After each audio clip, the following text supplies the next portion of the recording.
बघा, मी पुण्यात नव्हतो. मागचे 4-5 दिवस तर मी पुण्याबाहेर होतो, दिल्लीला होतो, मुंबईला माझा प्रवास चालू होता. आणि मी आपल्याच माध्यमातून थोडं वेगवेगळ्या चॅनेलवरती आणि ह्याच्यावरती ह्या सगळ्या बातम्या पाहिल्या.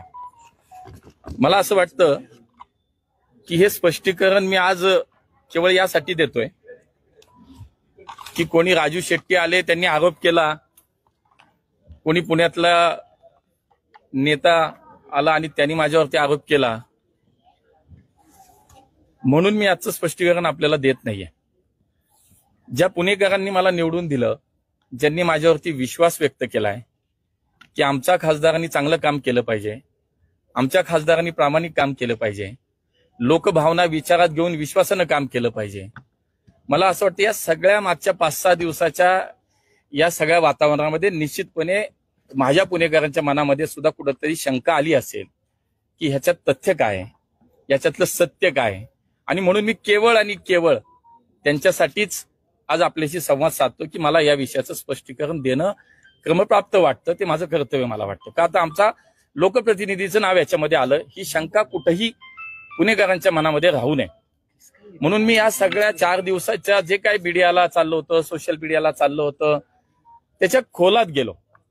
आणि काही माहिती सुद्धा माझ्या सोबत आहे, मी ती आणली. माझा कागद आहे का? बघा, याच्यावरती म्हणजे राजू शेट्टींनी जो आरोप केला तो आपण सगळ्यांनी दाखवला. राजू शेट्टी या महाराष्ट्रातल्या, पश्चिम महाराष्ट्रातले शेतकरी नेते आहेत. त्यांच्याबद्दल माझ्या मनात आजही आदर आहे. अनेक कामाबद्दल, अनेक विषयाबद्दल ते मला वारंवार दिल्लीला आले, भेटले. परंतु हे सगळं होत असताना, इतका मोठा आरोप एखाद्या लोकप्रतिनिधीवरती करत असताना, एकदा त्यांनी माझ्याशी जर बोलले असते तर मी त्यांना समजावून सांगितलं असतं, मी त्यांना सत्य परिस्थिती त्यांच्या समोर ठेवली असती आणि मग कदाचित राजू शेट्टी हे बोलले नसते असं मला वाटतं. मुद्दा हा येतो की जैन बोर्डिंगचं जे काही खरेदी खत झालं, त्याचा व्यवहार झाला, हा व्यवहार करताना गोखले बिल्डर पुण्यातल्या या व्यावसायिकानं ते घेतलं, त्याने ते विकत घेतलं, करार झाला, खरेदी खत झालं. आणि माझ्यावरती आरोप असा केला गेला की या गोखले बिल्डरचा मी पार्टनर आहे. मी माझ्या निवडणुकीच्या प्रतिज्ञापत्रामध्ये तसं घोषित केलंय. मी 100% मान्य करतो की मी माझ्या लोकसभेच्या निवडणुकीचं जे प्रतिज्ञापत्र सादर केलं, मला काही लपवायचं कारण नव्हतं. त्याच्यामध्ये मी माझा शेती व्यवसाय करतो, मी 2-3 ठिकाणी माझा कन्स्ट्रक्शनचा व्यवसाय करतो, ते सगळंच्या सगळं मी माझ्या प्रतिज्ञापत्रामध्ये सादर केलं. इथून 20 किलोमीटरवरती माझं गाव आहे, मुळशी तालुक्यातलं, तिथे माझी शेती आहे, पारंपरिक वडिलोपार्जित शेती आहे, ती शेती आम्ही करतो. गेले 15-20 वर्ष मी वेगवेगळ्या ठिकाणी वेगवेगळ्या प्रोजेक्टमध्ये बांधकाम व्यवसाय करतो. मी पुण्यात एसआरएचा प्रकल्प केला, मी पुण्यात अनेक ठिकाणी वेगवेगळ्या कंपनीमध्ये पार्टनर म्हणून मी बांधकाम व्यवसायात काम केलं.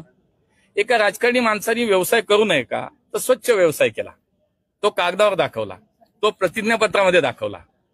मला काय लपवायची आवश्यकता वाटत नाही. आता राहिला गोखलेंचा माझा विषय. गोखलेंबरोबर मी जे काय प्रतिज्ञापत्रामध्ये सादर केलेल्या 2 LLP होत्या, भागीदारीच्या फर्म होत्या, ती एक होती गोखले इस्टेट LLP, दुसरी होती गोखले फ्युचर LLP. या दोन्ही ज्या भागीदारी संस्था आहेत, त्यातली एक संस्था जी भागीदारीची आम्ही जी तयार झाली, ती झाली 3/8/2022 ला, दुसरी झाली 3/2/23 ला. म्हणजे 23 साली मी आणि विशाल गोखले यांनी मिळून एक LLP केल्या 2. आणि मी तुम्हाला सांगतो, हे पब्लिक डॉक्युमेंट आहे, तुम्ही आज कुठे जाऊन पाहू शकता. मी या LLP मधनं बाहेर पडायच्या अगोदर सुद्धा एकही रुपयाचा व्यवसाय किंवा प्रोजेक्ट या दोन्ही LLP मधून झालेला नाही. हे आपण तपासू शकता. कुठलंही ट्रान्झॅक्शन झालेलं नाही, कुठला व्यवहार झालेला नाही, कुठलाही प्रोजेक्ट झाला नाही. एक. दुसरं, आता जैन बोर्डिंगचा विषय आला. मी पार्टनरशिपमध्ये असताना एकही व्यवहार झाला नाही, हे तुम्हाला क्लिअर कुठेही पब्लिक डॉक्युमेंट आहे, तुम्ही पाहू शकता. तुम्ही याचं मिनिस्ट्री ऑफ कॉर्पोरेट अफेअर्सच्या साईटवर जा, तिथे तुम्हाला पाहायला मिळेल. दुसरा विषय आला की या व्यवहारात गोखले पार्टनर आहेत आणि मग मुरलीधर मोहोळांची पार्टनरशिप आहे. मी आपल्याला सांगतो, या दोन्ही LLPच्या राजीनामा देऊन मी 25 नोव्हेंबर 2024ला मी कागदही दाखवतो आपल्याला. 25 नोव्हेंबर 2024ला आणि दुसरं जे आहे दोन्ही 25 नोव्हेंबर 2024ला मी ह्या दोन्ही LLP मधनं बाहेर पडलो.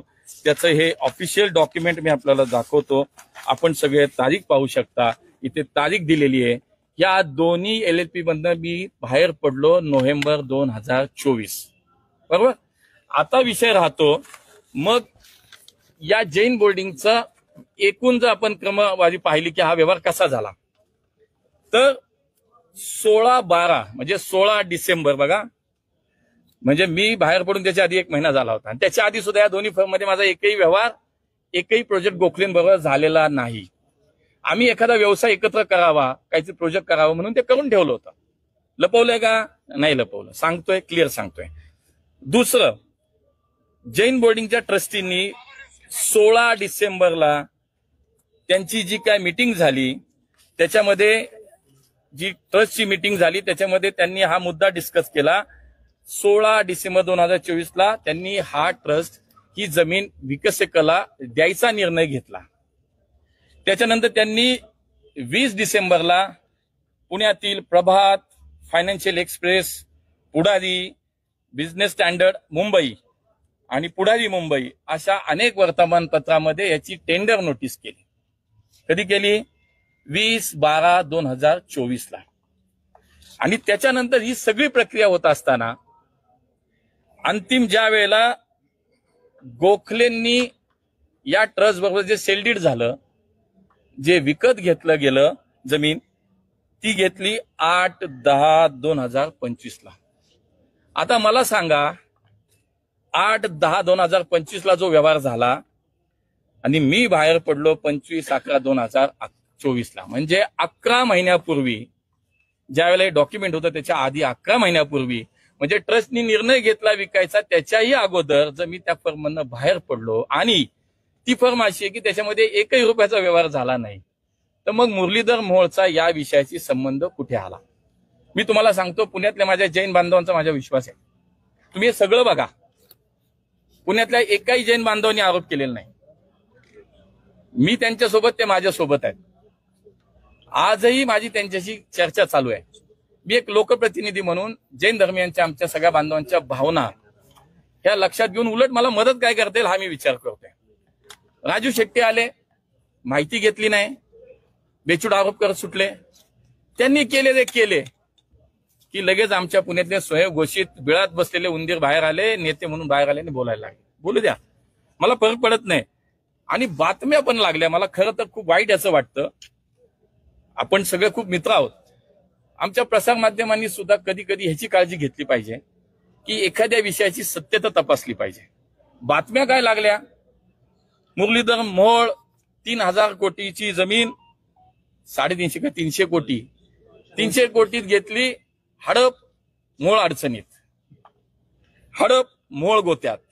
मला असं वाटतं की शेवटी इथपर्यंतचा प्रवास करत असताना 30-32 वर्ष सामाजिक सार्वजनिक जीवनात आम्ही काम केलंय. मी वाईट याचं वाटतं की अशा एखाद्या चुकीच्या विषयानं एखाद्या राजकीय कार्यकर्त्याचं मनोबल कच्ची होतं, एखाद्याचं करिअर उद्ध्वस्त होऊ शकतं. पण मी समजून घेतलं की जी समोर तुमच्या परिस्थिती आली ते तुम्ही मांडली.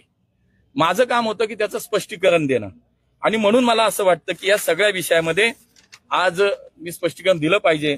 आणि ज्या दिवशी मी ह्याच्यातनं बाहेर पडलो, मिनिस्ट्री ऑफ कॉर्पोरेट अफेअर्सचं ऑफिशियल डॉक्युमेंट इथं सही शिक्क्याचं की त्याचा सुद्धा रिपोर्ट माझ्याकडे, मी तो ह्या सगळ्यांना पाठवला. सगळ्यांना की बाबांनो, चुकीचे आरोप करू नका. मला चुकीचं असेल तर मला सोडू पण नका. शेवटी एक जबाबदार लोकप्रतिनिधी म्हणून ज्या दिवशी मला जाणवेल की मी चुकतोय, मी वाईट काहीतरी करतोय, माझ्या पुणेकरांशी मी प्रतारणा करतोय, त्यांच्या विश्वासाला तडा जातोय, मी तुम्हाला सांगतो स्वतःहून बाजूला होईल. पण चुकीचे आरोप आणि चुकीच्या विषयाला कृपया मला असं वाटतं की प्रत्येक गोष्ट तपासली पाहिजे आपण. आणि म्हणून मला एवढंच वाटतं की राजू शेट्टी जे बोललेत, मी त्यांचा आदर करतो. आजही त्यांनी माझ्याशी कधी चर्चेला यावं, एक फोन त्यांनी केला पाहिजे होता मला, एक की मुरलीधर मोहोळ, मी तुम्हाला आतापर्यंत 4 वेळा दिल्लीला भेटलो, शेतकऱ्यांच्या विषयावर चर्चा केली. हा विषय असा की तुमच्यावर आरोप केला जातोय, तर तुम्ही एकदा बोला. त्यामुळे मला असं वाटतं की याच्यात दूध का दूध पाणी का पाणी. आता तो व्यवहार गोखले आणि ट्रस्ट हा कायदेशीर बेकायदेशीर ते कोण ठरवेल, संबंधित व्यवस्था ठरवेल. आज मला सांगा पुण्यात कुठं रेट आहे हो? ती 1 लाख स्क्वेअर, मी माहिती घेतली, खूप खोलात गेलो, 1,20,000 स्क्वेअर फीटची जागा आहे. तिचे व्हॅल्युएशन 3,000 कोटी. मुंबईत एका नेत्याने आखलेचे तारे तोडले, 4,000 कोटी गेले. अरे बाबा, पुण्यात 20,000 सगळ्यात मोकळ्या जागेचा 20,000 पर स्क्वेअर फूटच्या रेटपेक्षा हायएस्ट रेट पुण्यात नाही, कुठंच नाहीये. मुंबईत मलबार हिलला सुद्धा नाही. आज तुम्ही काय लावलंय? 300, 350, 350 कोटीची जागा 3,000 कोटी. अडचण नाही बाबा. मग माझी एवढीच विनंती राहील की या सगळ्या याच्यामध्ये आपण सुद्धा सगळ्यांनी थोडी वास्तविकता तपासू, सत्यता तपासू. जर त्याच्यात दोषी कोणी आढळलं तर त्याला कोणी सोडू नका.